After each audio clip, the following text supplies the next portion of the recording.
அதுலேருந்து எடுத்து ஒரு போர்ஷனை கொடுத்து போய் அனுபவிச்சுட்டான்னு அனுப்பிச்சிருக்கிறாரு. இந்த ஊழ்வினையானது மனுஷ ஜென்மம் வந்துச்சு. ஊழ்வினையானது நமக்கு எல்லாமே நடக்குது, எல்லாமே ஊழ்வினை தான். சித்தாந்தப்படி எல்லாமே birth to death completely covered தான். ஸோ இந்த ஊழ்வினையில் நல்லது இருக்குது, கெட்டது இருக்குது. ஏன்னா அதை கலந்து தான் பகவான் கொடுக்குறாரு. பிராரப்தம்ங்கிறது சஞ்சயத்துலேருந்து எடுக்கும்போது பகவான் எப்படி எடுக்கிறாருன்னா ரெண்டையுமே கலந்து தான் எடுக்கிறாரு. அப்போ தான் இந்த உயிரால் தாங்க முடியும். வெறுமனை பாவமாக எடுத்தாருன்னு தாங்க முடியாது. அதனால் அவர் இந்த உயிர் எவ்வளவு தாங்கும் அப்படின்னு ஒரு ஒரு ஒரு ஐடியா பண்ணி ஒரு அளவுக்கு பண்ணுறாரு. இல்லாட்டி அவனால் தாங்க முடியாது. அப்போது ரெண்டுமே கலந்துருக்கு, பாவம் புண்ணியம் கலந்துதான் ஊழ்வினையில் வருது. இப்போ இந்த ஊழ்வினையை இப்போ இருக்கிற இந்த மனிதன் மாற்ற முடியுமா முடியாதா? இந்த வருவினைனால், வருவினை அப்படிங்கிறது இனிமேல் செய்ய போகிறோம். அதனால் இந்த ஏற்கனவே இருக்கிற பாவ புண்ணியத்தை மாற்ற முடியுமா முடியாதா அப்படின்னா சைவ சித்தாந்தம் சொல்வது மாற்ற முடியாதுன்னு சொல்லுது. இடையில படாருன்னு கேட்காதீங்க, கொஞ்சம் நினச்சிக்க. ஊழ்வினை அப்படிங்கிறது நம்மளுடைய முயற்சியால் மாற்றக்கூடியது அல்ல. அடிப்படையில் என்னன்னா அந்த ஊழ்வினைங்கிறது இறைவனால் கொடுக்கப்பட்டது. இறைவன் தான் எடுத்து கொடுக்குறாரு. ஈஸ்வரனுக்கு ஒரு பேர் கர்ம பல தாத்தா, அந்த கர்ம பலத்தை கொடுக்குறாரு. அப்போது ஒரு மனிதனுடைய முயற்சியால் அந்த ஊழ்வினையை மாற்ற முடியாது. அதுக்கு அடிப்படை காரணம் என்னன்னா அந்த ஊழ்வினை எங்கே இருக்குது அப்படின்னு சைவ சித்தாந்தம் சொல்லுதுன்னா நம்மளுடைய புத்திக்குள்ளே தான் இருக்குது. சரிங்களா? ஊழ்வினை நம்ம புத்தி தத்துவத்துக்குள்ளே தான் இருக்குது. பின்னாடி வரக்கூடிய தத்துவத்தில் ஒன்று புத்தி தத்துவம். அந்த ஊழ்வினை அங்கே தான் போய் இருக்குது. அப்போது நீங்கள் ஒரு முடிவு எடுக்கிறீங்கன்னு வச்சுக்கோங்களேன், அதுவே ஊழ்வினைப்படி தான் இருக்குது. அது நம்ம நினச்சிட்டு இருக்கோம், நம்ம முடிவுன்னு நினச்சிட்டு இருக்கோம். நம்ம முடிவு கிடையாது. அது ஏற்கனவே உங்கள் ஊழில் இருந்த முடிவை உங்கள் புத்தி எடுக்குது. உங்கள் புத்தி எடுத்த உடனே நம்ம அகங்காரம் அதை செய்கிறோன்னு நினைக்குது. அப்போ நம்ம செயல் நம்ம நினைக்கிறோம். ஆனால் அந்த செயலை தீர்மானிக்கிறதே ஊழ்வினை தான். இல்லை? அப்போது அது உங்களுக்கு ஒரு ஒரு நல்ல சூழ்நிலை உருவாகிற மாதிரி ஊழ் இருந்ததுன்னா நல்ல முயற்சியில் எடுத்துருவோம். இல்லை? இப்போ திருவள்ளுவர் சொல்கிறார்ல, ஆகூலால் தோன்றும் அசைவின்மை. இந்த குறளை நம்ம வச்சுக்கணும். ஆகூலால் தோன்றும் அசைவின்மை. ஆகூல் அப்படின்னா நல்ல நல்ல பலன், நல்ல பலன் வரணும்னு இருந்துச்சுன்னா இவர் என்ன பண்ணுவாராம், முயற்சியோடு இருப்பார். ஆகூலால் தோன்றும் அசைவின்மைன்னா முயற்சி. ஆகூலால் தோன்றும் அசைவின்மை, போகூலால் தோன்றும் மடி. இப்போ கெட்ட காலம் ஆரம்பிச்சுன்னு வச்சுக்கங்களேன், இவன் சோம்பலாக எல்லா பழக்கத்துக்கும் அடிமையாக போயிடலாம். அந்த மடிங்கிறது சோம்பல் பொதுவான அர்த்தம். ஸோ அப்போது ஆகூல் போகூல்னு ரெண்டு சொல்கிறார். இப்போ ஆகூல் அப்படிங்கிறது நல்ல காலங்கள், போகூல்ங்கிறது கெட்ட காலங்கள். அந்த காலத்திற்கு ஏற்றாப்புல தான் இவனுடைய முயற்சியே அமையும். அப்போது ஒரு மனித முயற்சியால் அந்ததை நான் மாற்றிடுவேன்னு நினைக்கிறதே அது ஒரு அகங்காரம். அதை முடியாது. இதை முதல்ல தெரிஞ்சுக்கணும். அப்போது வேறு வழி ஏதாவது இருக்கிறதா, மாற்றுறதுக்கே வழி இல்லைன்னா அப்போ எல்லாமே சொல்கிறதுல அர்த்தம் இல்லாமல் போயிடுது. இல்லை, எல்லா பாடல்களையுமே திருமுறை பாடல்கள் எல்லாமே வினையை மாற்றலான்னு சொல்கிறாங்க இல்லையா? அதெல்லாம் ஆராய்ச்சி பண்ணி தான் சைவ சித்தாந்தத்தில் எப்படி முடிவுக்கு வந்துட்டோம்னா, சிவாய நமயன சிந்தி திருப்பாருக்கு, இது ஔவையாருடைய பாடல். சிவாய நமயன சிந்தி திருப்பாருக்கு அபாயம் ஒரு நாளும் இல்லை, உபாயம் இதுவே மதியாகும், மற்றெல்லாம் விதியே மதியாகி. சரிங்களா? இதுதான் கன்க்ளூஷன். இதைத்தான் அவங்க எல்லாம் நம்ம எல்லாரும் பெரியவங்க எல்லாம் ஏற்றுக்கிட்ட ஒரு கொள்கை. அதாவது சிவாய நமயன சிந்தி திருப்பாருக்கு அபாயம் ஒன்றும் இல்லை. கெட்ட பலன்லாம் வராது. சிவாய நமயன சிந்தி திருப்பாருக்கு அபாயம் இல்லை, உபாயம் இதுவே மதியாகும், மற்றெல்லாம் விதியே மதியாகிவிடும். இந்த விதி தான் போய் மதியில் உட்காரும். மற்ற வேறு எங்கிட்டாவது அங்கிட்ட ஏதாவது ஷார்ட்கட் போகலாம்னு நினச்சோம்னா அங்கே தான் போய் அது நிற்கும். அப்போது வழி இருக்கானா இருக்குது. என்ன வழி? இறைவன் மூலியமாக அந்த ஊழ்வினையை மாற்ற முடியும். இதான் இறைவனுடைய துணை இல்லாமல் இந்த வினை பயனில் நம்ம கை வைக்க முடியாது. சரிங்களா? அது நமக்கே தெரியும். ஏன்னா இப்போ இந்த தத்துவங்களே பார்த்தாலும் அதுக்காக இங்கே ஆரம்பிச்சிருக்கு. இந்த காலம் நியதி எங்கே நிற்கிது பாருங்க, டாப் மோஸ்டாக நிற்கிது.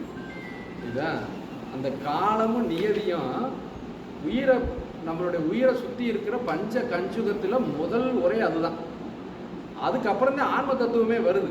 இந்த ஆன்ம தத்துவத்தில் தான் மனசு புத்தி உடல் எல்லாமே வருது, அகங்காரம் எல்லாமே வருது. இப்போது மேலே இருக்கிறத இந்த கீழே இருக்கிற அகங்காரம் போய் மாற்ற முடியாது. இந்த பின்னாடி வர 24 தத்துவங்களில் ஒன்று அகங்காரம் வரும். இப்போ இவர் போய் அங்கெல்லாம் மேலெல்லாம் போய் இது பண்ண முடியாது. புரியுதுல்ல? இப்போ கலெக்டரை போய் கீழே இருக்கிற தாசில்தார் போய் கண்ட்ரோல் பண்ண முடியாது. இல்லை, இவர் கீழே இருக்கிறதையும் கண்ட்ரோல் பண்ண முடியும். இப்போ நம்ம இந்த ஆன்ம தத்துவங்கள் படிக்கும்போது அது நல்லா தெரிஞ்சிடும். ஆக இது எங்கே நிற்கிதுன்னு பார்த்தீங்கன்னா, முதல் வித்யா தத்துவம் இது காலம். நியதிங்கிறது காலம் நியதி கிட்டத்தட்ட ஒன்றாவே வச்சுக்கலாம். அது ரெண்டு மேலே நிற்கிது. இப்போ அதெல்லாம் மாற்ற முடியாது. மாற்றுறதா இருந்தால் யார் மாற்றனா? காலத்துக்கு மேலே இருக்கிறவர். காலத்துக்கு மேலே எங்கே இருக்குது? இப்போ நம்ம படித்த எல்லாமே சிவ தத்துவங்கள் 5 படிச்சிட்டோம்ல, அது எங்கே நிற்கிது? இதுக்கு மேலே இருக்குது. இது அது போன வகுப்பில் நம்ம படித்தது எல்லாமே வித்யா தத்துவங்களுக்கு முன்னாடி இருக்கக்கூடிய சிவ தத்துவங்கள். ஸோ அப்போ சிவ தத்துவங்களுக்கு தாண்டி இருக்கக்கூடிய வித்யா தத்துவங்களில் முதல்ல இருக்கிறது காலம் நியதி. ஸோ அந்த காலம் நியதி அப்படிங்கிறதுல நம்ம தெரிஞ்சுக்கிற வேண்டியது 3 விதமான வினைகள் இருக்கிறது. சஞ்சிதம், பிராரப்தம், ஆகாமியம். பலவினை, ஊழ்வினை, வரும்வினை. இப்போ இந்த ஊழ்வினையை நம்மளால் மாற்ற முடியாது. சரி, சஞ்சிதத்தை மாற்ற முடியுமான்னா சஞ்சிதத்தை கண்டிப்பாக மாற்ற முடியாது. ஏன்னா இருக்கிறதே தெரியாது. ஊழ்வினையாவது எனக்கே தெரியும். நமக்கு இதே நம்ம ஊழ்வினைன்னு சொல்கிறோம், வைக்கிறதா தெரியுது. ஆனால் சஞ்சிதங்கிறது என்னன்னே தெரியாது. அது எங்கேயோ பெரிய டெபாசிட்டாக இருக்குது. அந்த டெபாசிட்லேருந்து ஒரு போர்ஷன் எடுத்து அவர் கொடுத்துருக்கிறாரு. அப்போ சஞ்சிதத்தை மாற்ற முடியுமா? நமக்கு சந்தேகமும் கிடையாது, இருக்குன்னே தெரியாது. அந்த போர்ஷனே கிடையாது. அப்போது ஊழ்வினையும் மாற்ற முடியும். அப்போ ஊழ்வினையை மாற்றுறதுக்கு ஒரே வழி என்ன? இறைவனை சரணாகதி அடைஞ்சு இறைவன் துணை கொண்டு இந்த ஊழ்வினையை மாற்றலாம். இதில் தான் நமக்கு தெரிஞ்சுக்கிற வேண்டிய விஷயம். ஏன்னா அவ்வினைக்கு இவ்வினையாம் என்று சொல்லும் அகுதறிவீர், உய்வினை நாடாதிருப்பது உந்தம கூணம் அன்று. கைவினை செய்தன் பிரான் கடலடி போற்றுதோம், நாமடியோம் செய்வினை வந்தெம்மை தீண்டப்பெறா திருநீலகண்டம். இது வந்து ஞானசம்பந்தர் வாக்கு. செய்வினை வந்து என்னை தீண்டாதுங்கிறார். ஏயர் தோழி பொங்கல் முழுசாக சொல்கிறாரு. எதுக்காக சொல்கிறாரு? இறைவன் துணை இருந்தால் ஊழ்வினையால் பாதிப்புகள் வராது. இது நம்ம தெரிஞ்சுக்கிற வேண்டிய ஒரு முக்கியமான ஒரு விஷயம். சரி, அப்படின்னா நம்மெல்லாம் போய் இப்போ இறைவன்கிட்ட கேட்குறோமே, நமக்கு ஏன் எல்லாத்தையும் மாற்ற மாட்டேங்கிறாரு? இப்போ அடுத்து அந்த கேள்வி வருது இல்லையா? இப்போ ஞானசம்பந்தர் வந்து நிறைய அற்புதங்கள் செஞ்சார் இல்லையா? அவர் போடனே இறந்தவனும் கொலைக்க வச்சுக்கிட்டாரு இல்லையா? சுந்தரமூர்த்தி செஞ்சுருக்கிறாரு. பணம் இல்லாதவனுக்கு பணத்தை கொடுத்துருக்கிறாரு இல்லையா? அவர் பதியம் பாடினோடனே அவருக்கு பொற்காசாக கிடச்சிருச்சு இல்லையா? அந்த பதியெல்லாம் இடரளி தலையெல்லாம் படிக்கிறோம். இப்போ அதே இது நம்ம பண்ணால் ஏன் கிடைக்கல? இடரின் தலைவரின் பதியம் பாடினார்ல, எல்லாருக்கும் தெரியும். திருவாரூரில் பாடினார். இடரின் தலைவரின் பதியம் பாடின உடனே பொற்காசுகளாக குமிஞ்சிருச்சு அந்த இடத்துல. அந்த பொற்காசுகளை வச்சுட்டு அவங்க அப்பா யாகம் பண்ணார். உச்சருக்கெல்லாம் தான தர்மம் பண்ணாங்க. திருநாவுக்கரசர் ஞானசம்பந்தரும் ஒரு ஊரில் போகும்போது வறுமை இருந்தது. இவர் 2 பேர் என்ன பண்ணாங்க, மொத்தமாக வேண்டாம்னு சொல்லிட்டு டெய்லி ஒரு பாட்டு பாடுவாங்க. டெய்லி ஒவ்வொருத்தருக்கும் ஒரு பொற்காசு சிவபெருமான் கொடுத்துருவார். அதை வச்சுட்டு இவங்க அன்னதானம் பண்ணுவாங்க. இப்படியே பல காலங்கள் கடத்தினாங்க. இதெல்லாம் நம்ம பெரிய புராணத்தில் இருக்குது. அப்போது அவர்கள் பாடிய அந்த பாடல்களுக்கும் இப்போ நம்ம போய் பகவான்கிட்ட கேட்குறதுக்கும் உடனே பலன் வராததுக்கான காரணங்கள் என்னென்னா, அவர்கள் எவ்வளோ தூரம் இறைவனை நெருங்கி இருக்காங்கிறத விஷயம். நம்ம எல்லோரும் நம்மளுக்குள்ளே எல்லோரும் ஒரு நேரத்தில் இல்லை. ஒருத்தர் அந்த ஆணவ மனம் எவ்வளோ விலகி இருக்குது, எவ்வளோ அவங்க இறைவனை நெருங்கி இருக்கிறார்கள் அப்படிங்கிறது தான் அந்த பலனுடைய வித்தியாசம் இருக்குது. இப்போது இறைவன் வந்து கஷ்டப்படுறவங்க எல்லாத்தையும் காப்பாற்றிடுவார் அப்படிங்கிறதும் கிடையாது. நம்ம போய் பற்றுனாத்தான் அவர் பற்றுவார் இல்லையா? நம்ம பாடல் பற்றினவர்க்கு என்றும் பற்றவன் தன்னை பாவிப்பார் மனம் பாவி கொண்டானை அற்றமில் புகழால் இப்படி பாடல்கள்லாம் எனக்கு சுந்தரமூர்த்தி பாடல். நம்ம போய் பற்றுனாத்தே அவர் பற்றுவார் இல்லையா? நாவுக்கரசர் பாடல் கூட அவனுக்கு சலமில்லன் சங்கரன் சார்ந்தவருக்கு அல்லால் நலமில்லன்ட்டார். நீ போய் என்னோட சாரலைன்னா அவரோட ஒன்றும் செய்ய மாட்டார். சார்ந்தவருக்கு அல்லால் நலமில்லை. உங்கள் வினைப்பயன் அனுபவிச்சுட்டு போக வேண்டியதுதான். அப்போது வினைப்பயனிலிருந்து மீறி வருவதற்கு வாய்ப்புகள் என்னென்னா இறைவனை சரணடைய வேண்டும். இறைவனை சரணடைந்தால் நமக்கு பக்குவத்திற்கு ஏற்றாற்போல், நம்மளுடைய தகுதிக்கு ஏற்றாற்போல் அவருடைய அருள் இருக்கும். இதுக்கு வேறு வழியும் கிடையாது. இப்போ நம்மளே வந்து நல்ல பக்குவம் அடைஞ்சு இது போயிட்டோம்னா நமக்கு அதே மாதிரி நிலைகள் வரும். புரியுறது நான் சொல்கிறேன்? இந்த கான்செப்ட் புரியறதில்லை. இது வந்து ரொம்ப ரொம்ப முக்கியமான ஒரு வினை கொள்கை. அப்போது இந்த ஆகாமியம் நம்ம சொன்னோம்ல, இப்போ ஒரு அடுத்தது இந்த வருவினைன்னு நம்ம சொல்கிறோம். இந்த வருவினை வந்து இப்போ முக்தியை நாடுறவர்களுக்கு எப்படி இருக்கும்? இப்போ நமக்கு அடுத்த ஒரு முக்கியமான டாபிக் இருக்குது. இப்போ செஞ்சு தான் மாற்றவே முடியாது. ஆகாமியம் இனிமேல் வரப்போகிறது. ஊழ்வினையை மாற்ற முடியாது. இப்போ ஒரு முக்திய இறைவனை சென்று அடைய வேண்டும் என்று சொன்னால் இந்த வினைகள்லாம் இருக்கக்கூடாது. வினைகள்லாம் இல்லைன்னா தான் அவர் போய் அடைய முடியும். இப்போ பாவ புண்ணியம் இப்போ குமிஞ்சு கிடக்கு சஞ்சீதத்தில், அதை எப்படி அவரால் மாற்ற முடியும்? அப்போ தான் சைவம் காட்டுகிற வழி என்னென்னா, ஆகாமிய கர்மத்தை எப்படி செய்ய வேண்டும். ஏன்னா அதே நம்ம கையில் இருக்குது. ஊழ்வினை நம்ம கையில் இல்லை, சஞ்சீதம் நம்ம கையில் இல்லை. அப்போ வருவினைங்கிற அந்த ஃப்யூச்சர் தான் நம்ம கையில் இருக்குது. அதை எப்படி செய்ய வேண்டும், அதுதான் ஆன்மீக வழி அப்படின்னு நம்ம சொல்கிறோம். ஸோ இதுக்கு அவர்கள் காட்டிய வழி என்னென்னா, நம்ம புண்ணியம் செய்யணும். ஓகே, புண்ணியம்னு சொல்லக்கூடிய சிவ புண்ணியங்களை செய்ய வேண்டும், பாவங்களை செய்யக்கூடாது. வருவினையில் 2 விஷயம்தான். இன்னும் பாவம் இருக்குது, புண்ணியம் இருக்குது. நம்ம பாவம் செய்யக்கூடாது. அது முதல் முடிவு, அந்த முடிவு எடுக்கணும். ஏன்னா அந்த முடிவு எடுத்தால் தான் சிவனை சென்று அடைய முடியும். இதுதான் அடிப்படை. அப்போ சிவ புண்ணியங்கள் செய்கிறோம். சிவ புண்ணியங்கள் செய்வதையும் இந்த புண்ணியத்துக்கு எனக்கு இந்த பலனை கொடு அப்படின்னு கேட்காத ஒரு மனோநிலை வரணும். அந்த புண்ணியத்தையும் பகவானுக்கே கொடுத்துடணும். பகவான்கிட்டே கொடுத்துட்டு ஒரே வேண்டுதல், அப்பா நான் அவனை வந்து வேகமாக அடையணும் அப்படிங்கிற ஒரு மனோநிலை வந்ததுனால் பகவான் என்ன செய்வார், போக போக போக போக இப்படியே ஒரு வாழ்க்கையில் நாட்கள் கடலை அவனுக்கு இருவினை ஒப்புன்னு ஒரு நிலையை கொடுக்குறாரு. இது வந்து கொஞ்சம் அடுத்த லெவல் தான், இருந்தாலும் ஞாபகம் வச்சுக்கலாம். அது ஒரு தனி டாப்பிக்கை நம்ம பேசலாம். இருவினை ஒப்பு அப்படின்னு ஒரு நிலையை கொடுக்குறாரு. இப்போ இருவினை ஒப்பு அப்படிங்கும்போது என்னென்னா, அவனுக்கு இந்த பாவ புண்ணியத்தினால் வரக்கூடிய விளைவுகள் எல்லாம் அவனுக்கு ஒன்றாவே தெரியும். அவன் ஒரு உயர்ந்த நிலையை அடைகிறான். போன வகுப்பில் சொன்ன மாதிரி குன்றேறி யானை போர் கண்டாங்கன்னு நம்ம சொன்னோம்ல, அதே போல் இப்போ மலை மேலே நின்றுட்டு யானைகள் சண்டை போடுறது ஒருத்தன் பார்க்குறான்னா அவனுக்கு பெரிய பாதிப்பு இருக்காது. அது வாட்டுக்கு 2 போதுன்னு இருப்பான். இப்போ இவனுடைய நிலை மேலே உயருது. அப்போது இந்த பாவ புண்ணியங்கள்னால் வரக்கூடிய பலன்களில் இவன் மனது சஞ்சலப்படுவது இல்லை. இருவினை ஒப்பு அப்படிங்கிற ஒரு நிலை நம்மளால வராது. இந்த மாதிரி வாழ்க்கை முறையை நடத்தினோம்னால் இறைவனுடைய அருளால் ஆணவ மலம் விலக விலக இவனுக்கு இந்த ஒரு நிலை, அதுதான் இருவினை ஒப்புன்னு சொல்லுவோம். ஸோ அந்த இருவினை ஒப்பு வந்ததுனால் அதுதான் மல பரிபாகம், சந்நிதி பாதம்ங்கிற இறைவனுடைய அருள் நம்ம மேலே விழுகுது. அப்போ இறைவனுடைய அருள் விழுந்த மாத்திரத்தில் இந்த சஞ்சிதம் முழுவதும் நாசமாகும். இதுதான் ஆன்மீகத்தில் இங்கே தெரிஞ்சுக்கிற வேண்டிய விஷயம். இந்த சஞ்சிதம் முழுவதும் நாசமாகிறது. சஞ்சித கர்மம் முழுவதும் நெருப்புப்பட்ட பஞ்சு போல் சஞ்சித கர்மம் போயிடும். பிராரப்தவர் அனுபவிச்சுட்டே ஆகணும், அதை ஒன்றும் மாற்றம் இல்லை. அடுத்து வருவினைன்னு ஒன்று இருக்குல்ல, இந்த வருவினைங்கிறது இவருக்கு வந்து அது தன்முனைப்பே இல்லாதனால இறைவன் கட்டளைப்படி இவர் செயல்களை செய்துக்கிட்டே இருப்பார்.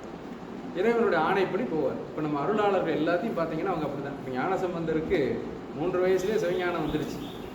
ஞானப்பால் கொடுத்தாரு, எல்லாம் முடிச்சு அப்படியே அவர் கூட்டு போயிருக்கலாம். ஆனால் அவர் கூட்டு போகலை. ஏன்னா இங்கே இருக்கட்டும், இன்னும் நிறைய இதெல்லாம் செய்யட்டும், மற்றவங்களுக்கு பல நூற்றாண்டுகளுக்கு உதவியாக இருக்கட்டும் அப்படின்னு கூட்டு போயிட்டார். இப்போ அவருடைய செயல்கள் எல்லாம் அவருக்கு ஒரு பாவ புண்ணியமாக வருமானா வராது இல்லையா? அதெல்லாம் இறைவனுடைய ஆணைப்படி அவர் செய்கிறாரு. அந்த வேலையை பிடிச்சிட்டு அவர் போயிடுவார். அப்படியான ஒரு நிலை உருவாயிடும். அப்போ வருவினையும் கிடையாது, பலவினையும் கிடையாது, சஞ்சிதமும் கிடையாது, ஆகாமியமும் கிடையாது. இருப்பது ஒன்றே ஒன்று, அது பிராரப்தம். ஏன்னா நம்மளை பொறுத்தளவு பிராரப்தம் ஒன்று இருக்குது. அது வந்து பிறப்பு இறப்பு எல்லாமே அந்த இன்பிட்வீன் நடக்கிறது இருக்குது, அது இருக்கும். ஸோ பிராரப்தம் போயிட்டே இருக்கும், சஞ்சிதம் இருக்காது, வருவினையும் இருக்காது. இது ஒரு அருளாளர்களின் வாழ்க்கை. இதுதான் எல்லா மனிதர்களுமே உயர்நிலை அடைந்தால் அடையக்கூடிய வாழ்க்கை. அப்போது இந்த டிஸ்கஷனில் ஃபுல்லாக நம்ம தெரிஞ்சுக்கிட்டது என்னென்னா, இது வந்து சைவத்தில் இருக்கக்கூடிய வினை கொள்கை. வினை கொள்கை இதுதான். ஸோ இந்த வினை கொள்கை படிதான் காலம் நியதிங்கிறது முதல் தத்துவம் வருது. இதுன்னா இப்போ உயிருக்கு நமக்கு இருக்கக்கூடிய 5 சட்டை பார்த்தோம். காலம், நியதி, கலை, விந்தை, அராகம், 5 தான். புருடன்கிறது உயிரோட சேர்ந்தது, உயிர் ப்ளஸ் 5, அதே புருடன். இப்போ அந்த காலம் நியதி அப்படிங்கிறது சொன்னோம்ல, ஒரு ஆளுக்கு இருக்க சஞ்சிதம்னு, அதுதான் அந்த காலம் நியதி. இப்போ காலம் நியதி தான். அந்த உயிர் வந்து எங்கே போனால் எத்தனை ஜென்மம் எடுத்தாலும் அந்த உயிர் தான் இருக்குது. சைவ சித்தாந்தப்படி ஒரே உயிர் தான். இதுதான் நம்மளை பொறுத்தல ஒரு உயிர் தான், எண்ணற்ற உயிர்கள். ஆனால் இந்த உயிர் பல ஜென்மங்களை தாண்டி வரும் பொழுதும் அவன் சஞ்சிதம் இருக்க சுத்தமாயி தான். அங்கே ஆணவ கலப்பே கிடையாது. இப்போ அந்த சுத்தமாயி கீழே வந்து ஆணவத்தோட கலக்குது. ஏன் ஆணவத்தோட கலக்குதுன்னா உயிர் ஆணவத்தோட இருக்கு. அப்போ ஆணவத்தோடு அந்த சுத்தமாயை கலக்கும் பொழுது இது எல்லாமே அசுத்தமாயா தத்துவங்கள்னு பேர். இந்த 7க்குமே வித்யா தத்துவங்கள்னு பேர், அசுத்தமாயா தத்துவங்கள்னு பேர். இப்போ அந்த உயிரோட இருக்கிற ஆணவ மலத்தோட இந்த மாயை கலந்த பொழுது இந்த உயிருக்கு கொஞ்சம் ஒரு அறிவு வருது, கொஞ்சம் அந்த உயிருக்கு ஒரு அறிவு வருது. அதுக்காகத்தான் இந்த இறைவனுடைய வேலையை செய்கிறார். கொஞ்சம் ஒரு அறிவு வருது. அப்படி அறிவு வரும் பொழுது, ஏன் அறிவு வருதுன்னா, இந்த மாயை அப்படிங்கிறது இறைவனோட ஒரு சக்தி, அது ஒரு ஜடம் கிடையாது, மாயையோட ஒரு வைப்பு சக்தி. அப்படிங்கும்போது அதனால தான் அது அது அந்த அந்த உயிருக்கு ஒரு அறிவை கொடுக்குது. இப்போ இருட்டில் வந்து ஒரு விளக்கை வச்சு பார்த்தோம்னா கொஞ்சம் பொருள் தெரியும். அதுபோல் இந்த மாயையோடு சேர்ந்தனால உயிருக்கு ஒரு லேசாக ஒரு அறிவு வருது.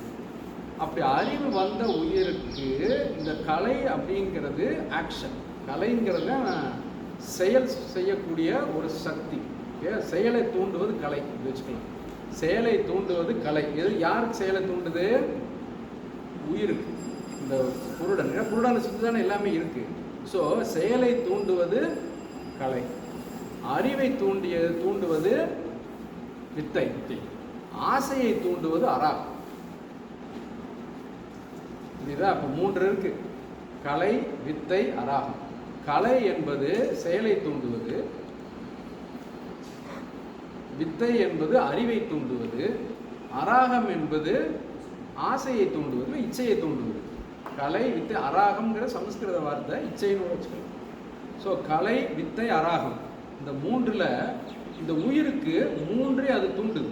எது தூண்டுது? மாயை தூண்டுது. அப்படி தூண்டுறதுனால தான் அது வந்து இப்போ இச்சாசக்தி, கிரியாசக்தி, ஞான சக்தி 3மே இந்த உயிருக்கு உருவாகிறது. இப்போ இதுக்கு முன்னாடி எப்படி இருந்துச்சு அந்த உயிர்? இது 3மே இல்லாமல் இருந்துச்சு.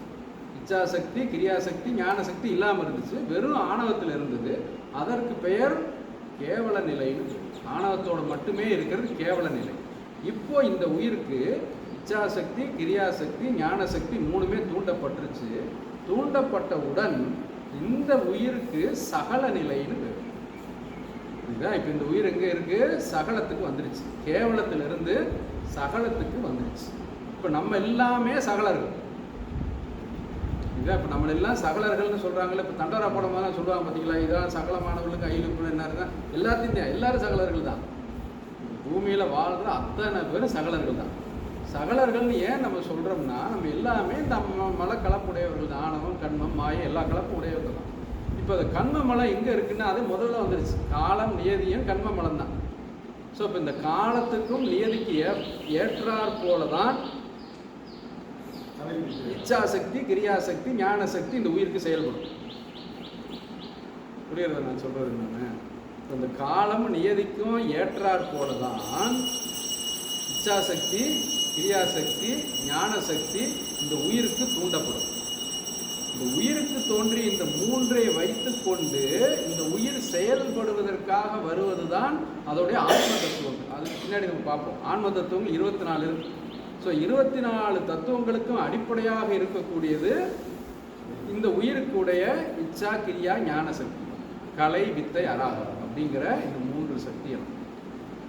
இதில் இப்போ வித்யா தத்துவங்கள் அப்படிங்கிறது வந்து உயிருக்கு இந்த இச்சாசக்தி, கிரியாசக்தி, ஞான சக்தியை தூண்டுகிறது. எதன் அடிப்படையில்? காலம், நியதியின் அடிப்படையில்.